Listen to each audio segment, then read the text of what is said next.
Greetings and salutation, friends and family. Today is August the 12th, UN International Youth Day.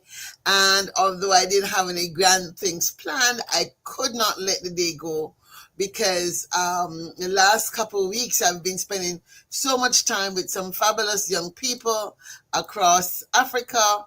And I thought it would be wonderful to have a conversation. Now, the theme for World Youth Day this year is local action for the SDGs. Local action for the SDGs. And this is a UN day, and it's talking about global progress begin in the communities. I want to say that I'm embedded with the youth space community in Nigeria and getting embedded in Kenya, working on Ghana, and just very excited about what could happen. So what I want to do is bring some of my new friends on board to talk about the futures we want for Africa and what they're doing at the local level, the local youth action. You would say, okay, space is not on the SDGs, but yes, space is very much a part of the SDG agenda because so many things that we want to do, whether it's access to healthcare, access to education, climate action, taking care of our oceans, rely on data and access to space. So this issue of space for all, which some people consider SDG 18, space for all, space access, space sustainability, is very much certain on my mindset, on the mindset of some of the young people I'm working with. Now we know that Africa stands at a very pivotal moment in space exploration. We just saw the launch of the Africa Space Agency in April, and three of the countries have signed the Artemis Accords, which are talking about shaping lunar governance. And so African governments and indeed African people, I want to include the people, must decide how are we going to participate in the future of space exploration, space sustainability, space settlement. And I am happy to say that the UN Pact for the Future does mention in brief an issue about uh, equitable access to global commons, which includes space. Now, mind you, the debate is on whether or not space is a global commons, and this is why this conversation is so important. So we're gonna have a quick discussion.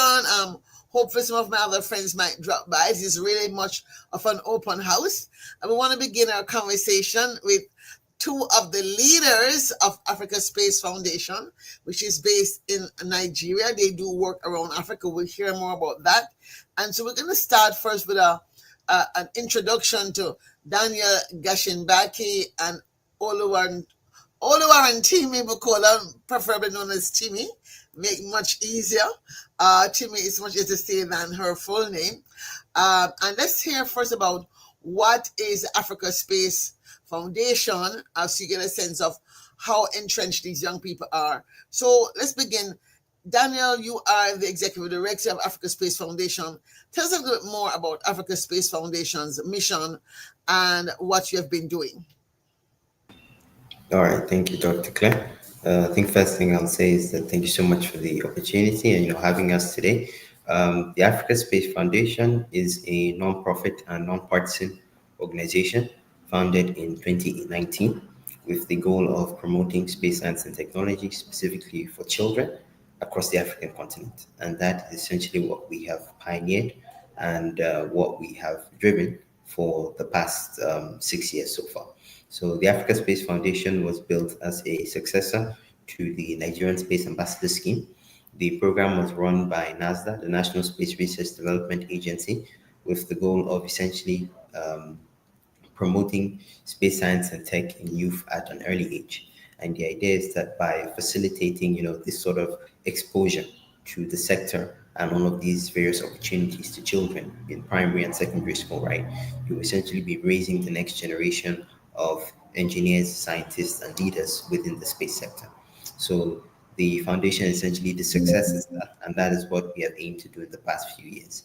So the foundation conducts a variety of activities across a variety of countries across Africa in Nigeria, Egypt, and Zimbabwe, and hopefully in the next few months, Kenya as well. We facilitate space club programs where children get to learn more about space science and technology, They get hands-on experience, learning how to build things, and you also get to compete against each other, build models, and try to find solutions to problems we have in the space sector today. And of course, we also hold annual World Space Week events and large-scale events during particularly days of importance in the space sector. As you remember, we recently had a Moon Day event where we were gracious enough to have you, Dr. Claire. And it was truly a wonderful moment. The kids had an opportunity to learn more about space science and tech. And it was also an opportunity for the foundation to also expand our partnerships and essentially try to build a framework where we are including and we are working with not just primary schools and secondary schools, but universities as well. Yeah, thank you so much for that. So, me, again, folks, I was just in Nigeria for a whole month where we did Space on Ghana, which is our third outing of Space on Ghana. We began in Kenya in 2023. We went to Ghana in 2024. And along the way, what we've been doing is developing partnerships with universities and NGOs on the ground that are working to develop foundational capacity for space, and building out what we consider the Space Futures Forum, which is a community of practice we began in 2019 and became very active actually during the COVID era. So Space Futures Forum mission is to really ensure space for all. And so Space on Ghana, which is the physical now execution of this in African content, is very critical. And it really came out of the summit that was held in the US. I believe it was December 2022, December 2022. We had the first US Africa Summit for Space when all the African presidents were in Washington, D.C. And out of that process, I decided, well, we have to continue the conversation. I noticed that there was a big gap in terms of the academics and the NGOs, but a lot of companies trying to sell technology to Africa. But I wanted to ensure that we do development differently in terms of the space economy, of the new space economy, and really develop a talent pipeline and workforce development for the African continent. So it's very much about that. So Timmy, Bukola, we have been working together for some time. I think since maybe late last year, but certainly this year. Talk to me about your role as partnerships or project, international partnerships director for Africa Space Foundation.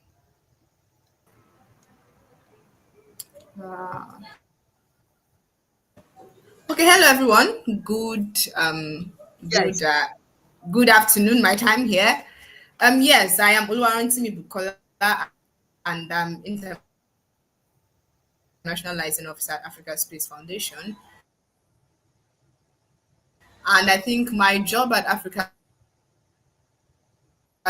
Space Foundation, what I do is, so far we've been able to, I've been critical in connecting, getting focal persons across certain African countries, because one of the greatest issues we have is some African countries don't have space agencies. So in places where they don't have space agencies, we then have to get focal persons in those countries. So it's basically connecting the continent, getting focal persons across the continent for this group. Thank you very much. Yes, thank you. It sounds a little bit distorted, but hopefully it will survive the half an hour that we're going to be here. So I was really impressed by the work that you did, Africa Space Foundation did, as a lead partner on the ground in Nigeria to really bring together a new way of working on the International Moon Day. As a global goodwill ambassador for International Moon Day, I was really committed to try and get Moon Day events in as many countries as I could. I only got two, to be quite honest. We got Kenya, and so they had an event in Kenya in Marsabit County where they eventually celebrated with a bonfire on July 19th. And we had a similar bonfire and one-day conference on the 19th and 20th in Abuja on the campus of Africa University of Space Science and Technology. And one of the most exciting things we had happen was the formation of a space labs at AUSC. So talk to me, any one of you, about Space Clubs Nigeria and your vision for the future of space in Nigeria through the Space Clubs process. I don't know who wants to take that, if Daniel or to me, which one of you want to take that? Yes, let me take that. Yes, let me take that. That particular one. So Space Club Nigeria came about as a formation or a coming together of all the space clubs across all the universities in the country, and the work we did at AUST, creating a new space club, is just one of the goals in that direction, or one of the steps in that direction. So the space club, the space community is a rather small community, and it's not profitable. It's not good for us to have different space clubs divided across the country, which was one of the reasons why we had to unite them together for the purpose of getting more opportunities and collaborating together.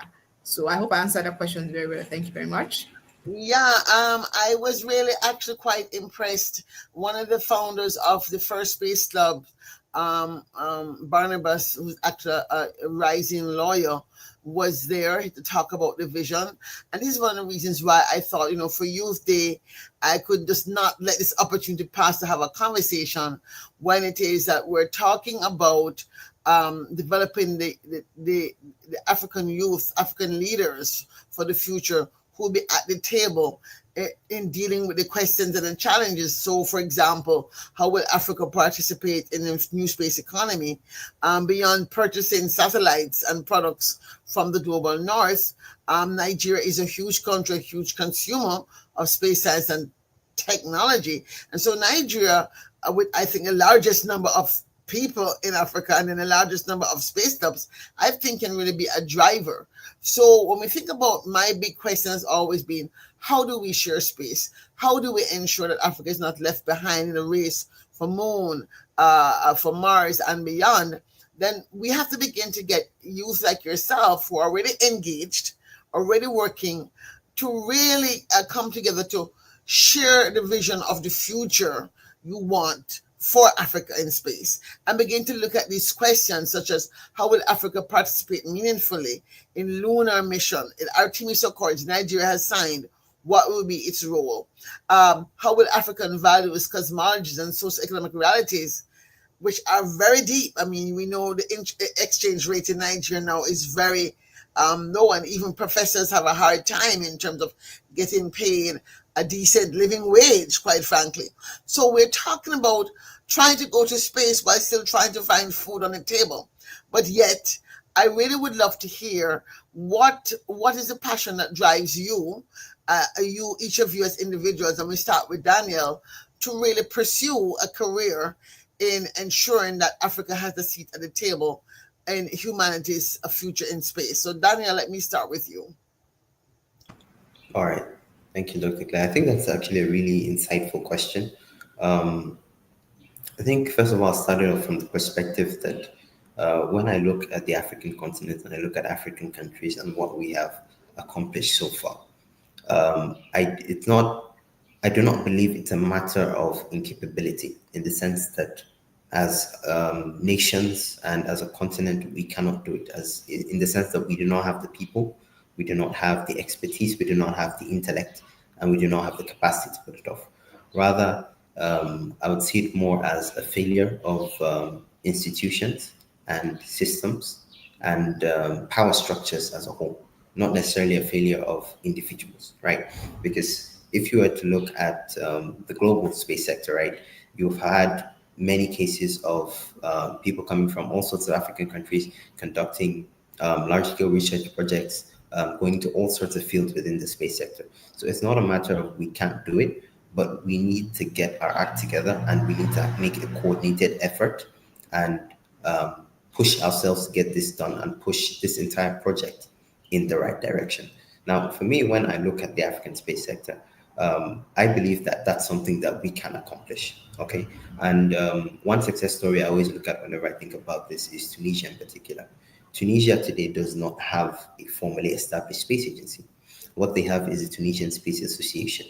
Yet, despite that, of course, it does have government backing to a certain extent, but it doesn't have the sort of institutional strength a formally established space agency would have. Yet, they've managed to do exceptionally well in the past few years. I remember I was just scrolling on LinkedIn a few minutes ago. I saw a post about a research project that they just concluded with a couple of students in Tunisia, right? It's not impossible for us to do this, right?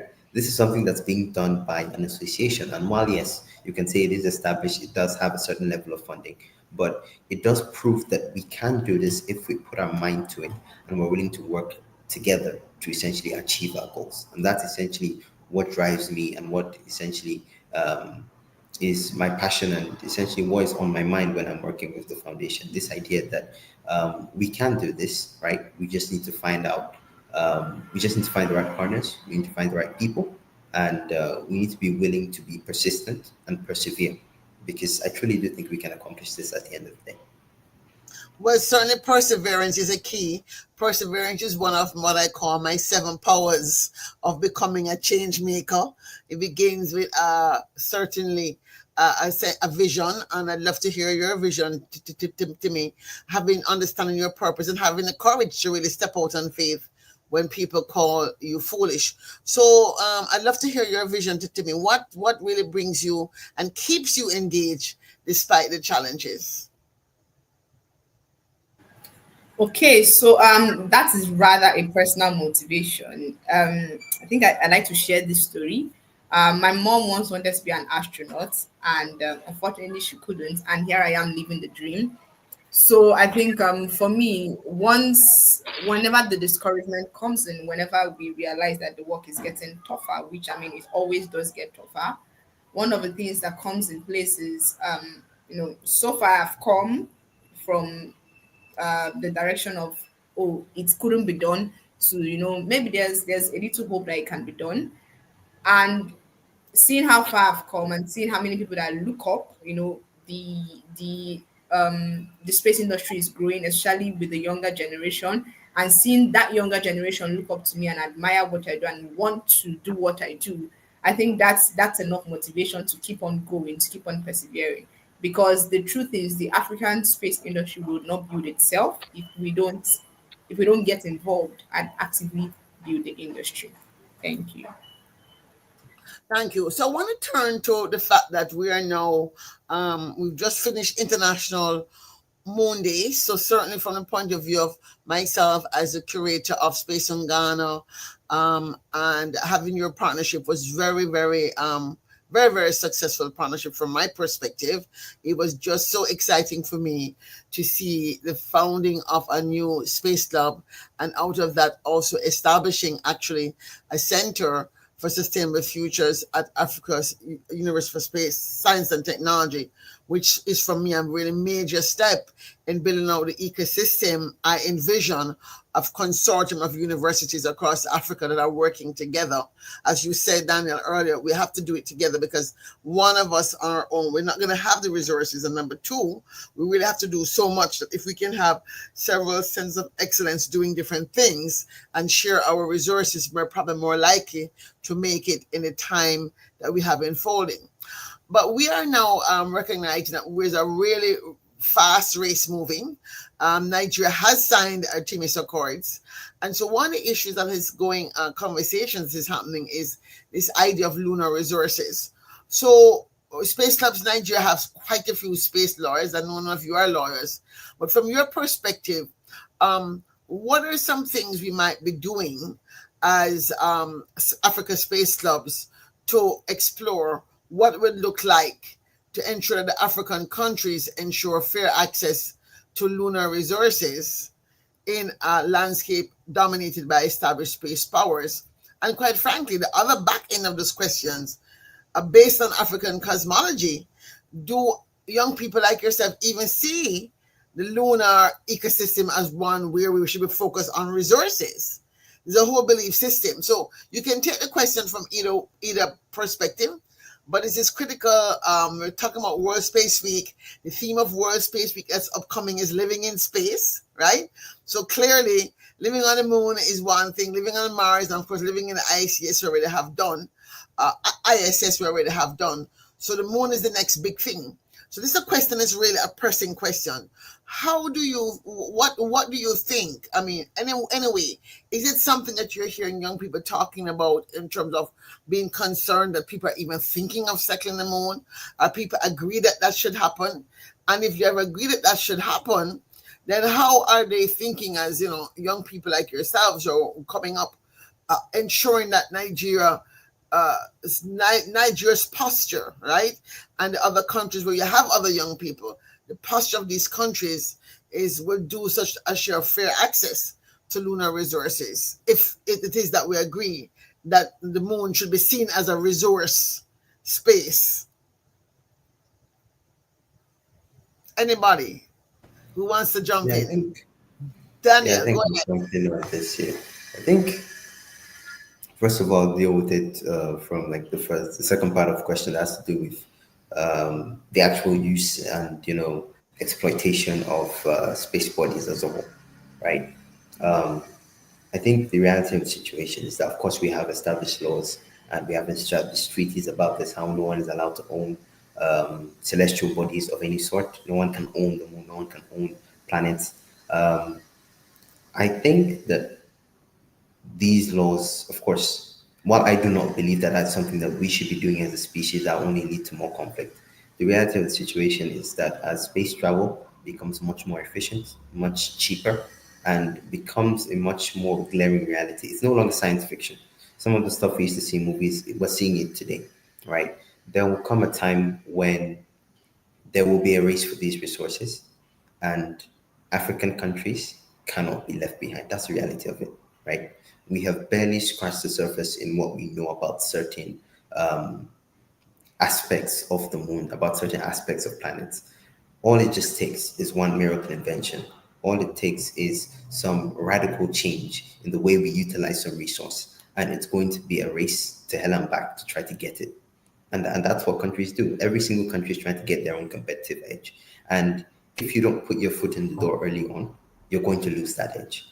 While African countries at the moment, we don't really have the capacity to compete with much more established space agencies, I do believe starting from the position of being included in the conversation and dialogue first is a significant first step. All right. If someone's trying to, if you have a group of people that all want something, right? How do you expect to get it as well if you aren't even in the room when they're discussing it? You can't. So I think first of all, we need that sense of dialogue. We need to be engaged in this dialogue.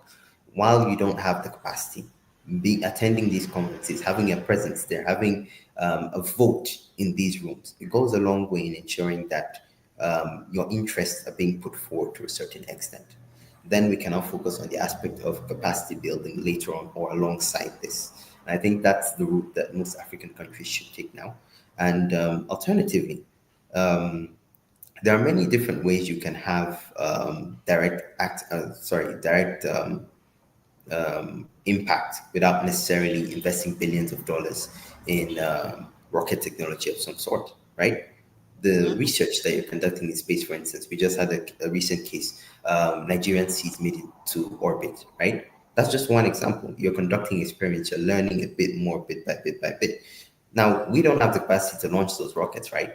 But we can send those seeds up there. We can conduct that research. We can learn more about these bodies. Knowledge is power, and it goes a long way in ensuring that within the space sector, you have a presence and you're able to essentially vie for your own interests, because that's the reality of it at the end of the day.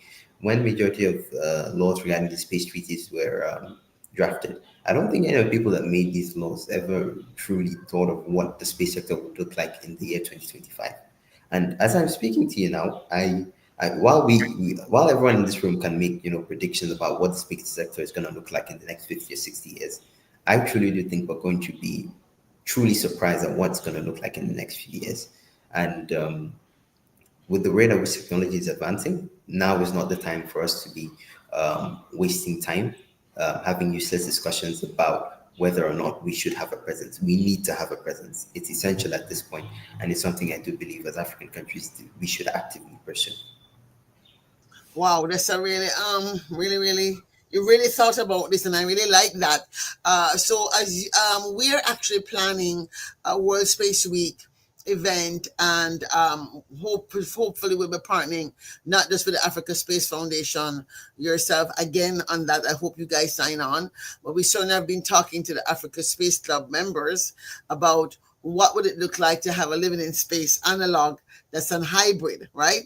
And so as you think about, and this question is for you, Timmy, we think about then this idea of creating capacity and the skills and doing the research. Analog research is certainly in the global north is taken very seriously. I mean, people invest a lot of their personal time and money. It's not that people are getting funding.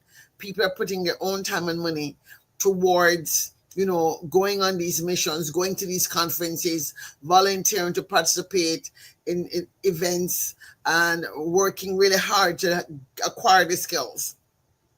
We have a situation in Nigeria and other African countries where many people are used to the donor model, where donors are funding things. Yet we find that, right now, for example, USAID doesn't exist. And we know that nobody has stepped up to fill that gap in terms of increase in philanthropy. So as you're thinking about this idea of capacity and capacity development, how do you think Africa Space Foundation might influence other groups like Africa Space Clubs, Africa Space Clubs Nigeria? I'm saying Space Club Africa because I'm not really thinking that there's going to be a Space Clubs Africa. But how do you think we might get them engaged in this first analog that we're developing, the first binational, at least two countries, Kenya and Nigeria, will be involved. We're trying to get more African countries involved as well. That's why I'm so happy that you're already working in Egypt and Zimbabwe. Perhaps with your influence, we can get them involved as well. But how do you think we can get this mindset shift in moving this agenda so that young people recognize it's really a new opportunity, it's a new day, that nobody's going to come and fund your freedom to explore space, for example, and will have to be a pay as you go and pay what you can approach. How might we do this? And you might add in your question response, how might we get the private sector in Africa to see themselves as supporting young people and organizations like yourself to do this work? And the call is okay. That's a lengthy question. I think I'm going to start from somewhere. Firstly, I think there needs to be a mindset shifts because the mindset of space is for the people in the Western world. That mindset has to shift because as it stands, I would use the Starlink for instance. We have some Nigerians paying through their noses just to have access to Starlink, whereby if we had our indigenous communication companies have maybe a satellite or two in space, then they wouldn't have to do that. So that being said, currently, as it stands, the mindset shift is happening. It hasn't spread through the entire system, but it's happening.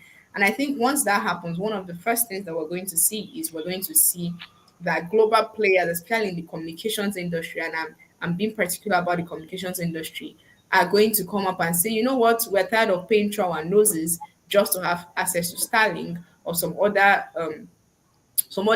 tech that would boost our communication, boost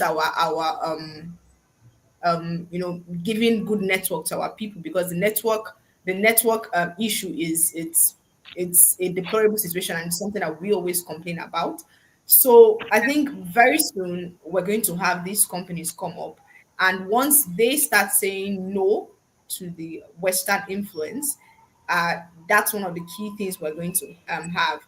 And as it stands, I would rather say that the I'll use the word the youths are awakening to the space industry, because we are currently seeing some people come out and say, you know what, very soon space is going to be the new gold mine or the new oil industry, and we're already seeing people invest in it. But nonetheless, the shift still has a long way to go. I believe that once this shift is made, getting people to invest, because as it stands right now, some people still see it as a waste. But fortunately, I've been able to come across some certain groups of people that are buying into the idea of investing in space.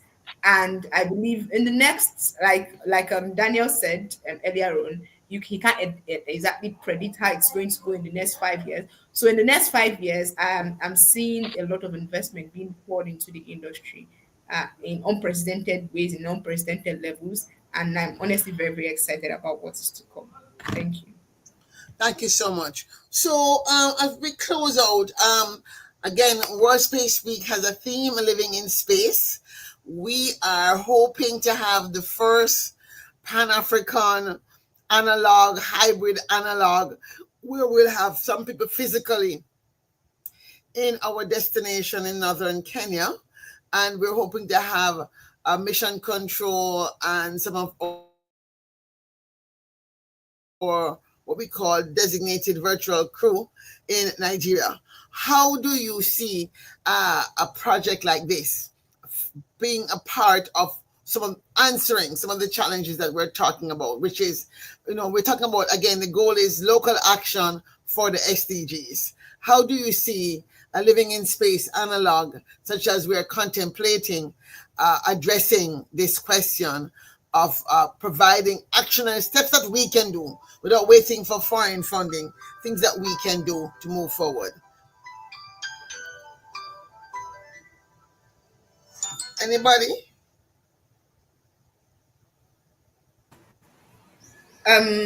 Okay, so I think what I would say towards that is, I mentioned the mindset shift when I was speaking earlier on.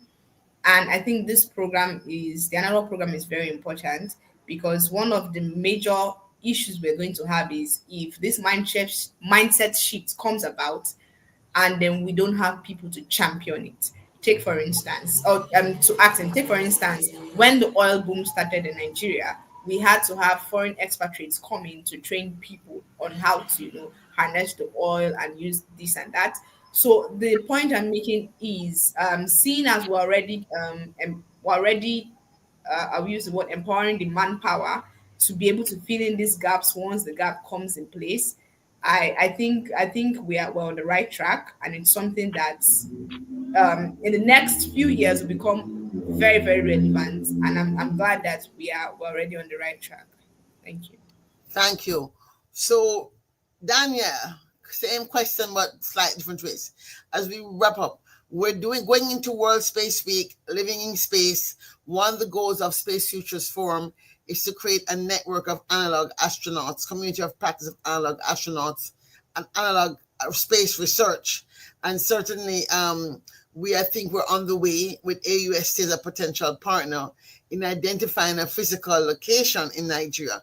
But we already have identified a physical location in Kenya, and we have already begun to test that physical location. So we have this hybrid plan. What are your thoughts about how our vision for beginning this small teeny-weeny experiment, right, lays the foundation for this idea of the partnerships that we need to create to strengthen and build capacity for Africa's role in global space science?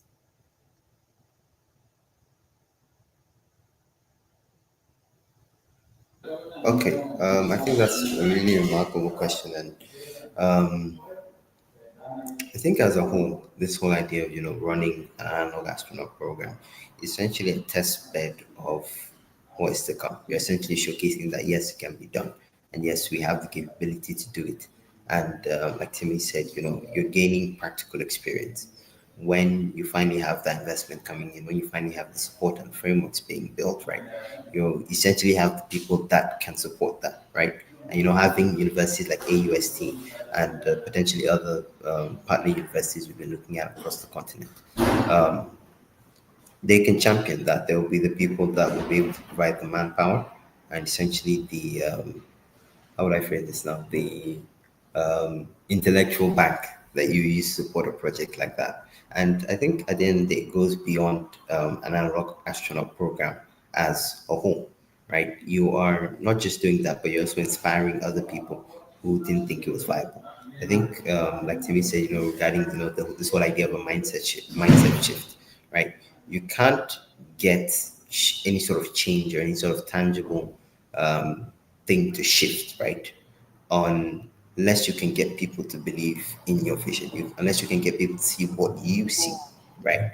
And I think running programs like this and building partnerships and frameworks that people can tangibly see and they can actually realize, okay, this is working and this is actually going somewhere, would go a long way in ensuring that we can get more people to actually believe in what we're trying to do and eventually support us along the way. Fabulous. So this has just been such a great conversation.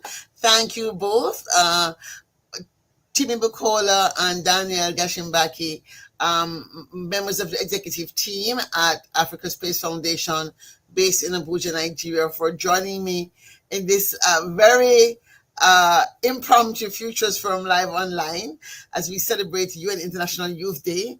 Again, the theme was local action for SDGs, and you are taking local action not only in Abuja, but across Nigeria and across Africa. Your work is certainly laying the groundwork for making space for the SDGs more visible, making space access more visible, space education, research and training more accessible, and making sure that we can begin to embed a foundation of information platform for Africa's futures generations to have the capacity, skills, and opportunities to engage in space. I just want to thank you for your work. I want to thank you for your partnership, and I look forward to working with you to building out World Space Week, the Lunaria Reserve Mission, Lunaria 1, where we will simulate living on the moon, 30 people, for World Space Week. Thank you all and take care. Thank you so much. Thank you so much, Dr. Klein.